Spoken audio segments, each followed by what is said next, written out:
Hey guys, so I'm about to build my tweaker clone here, and this is a 180 size quadcopter. Wanted to try out these Racerstar 1806 motors, and the specs for these motors on Banggood calls for a 5 or 6 inch propeller for these guys, and I run my QAV 180 here on these DYS 1806 motors. These are 2300 kV, and I run 4S on this, and it's fine, but I'm obviously using 4-inch propellers because it's a 180 size frame, and so I'll be using 4-inch propellers on this guy. I'm pretty sure it should be okay. The amp draw shouldn't exceed the specifications, the rating of the motor, because it does say it'll run 5-inch propellers on 3S, so 4-inch propellers on 4S should be okay, I'm hoping. But anyway, so building this out, and wanted to show you guys what these motors are all about before I stick them on.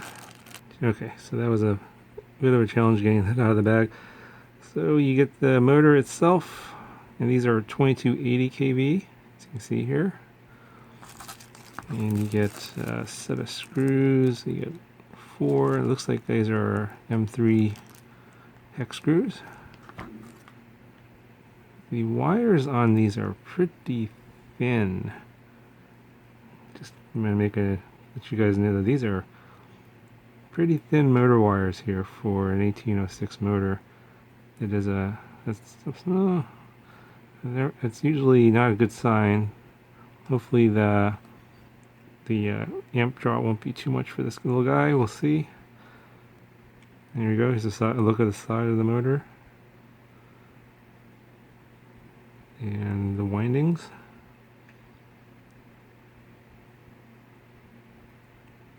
Not too bad. So bolt style prop nut. Would have been nice if they had lock nuts, but I've got a set of lock nuts for this, so it should be okay. Here's a look at the bottom. And the C-clip is directly touching the bearing. The motor shaft does protrude a bit. The distance between the magnets and the stator is fairly pronounced. It's not as close as I've seen on some other motors. You can see there. You can see there's a pretty decent sized gap between the magnets and the stator there. If I can get it to focus. There you go. And the distance between the stator and the magnet seems to vary. See, it's a little bigger there, and a little bigger there, and narrower here. And it does look like the bell is secured to the motor shaft with this set screw. Pretty typical. I'm pulling on the motor shaft here.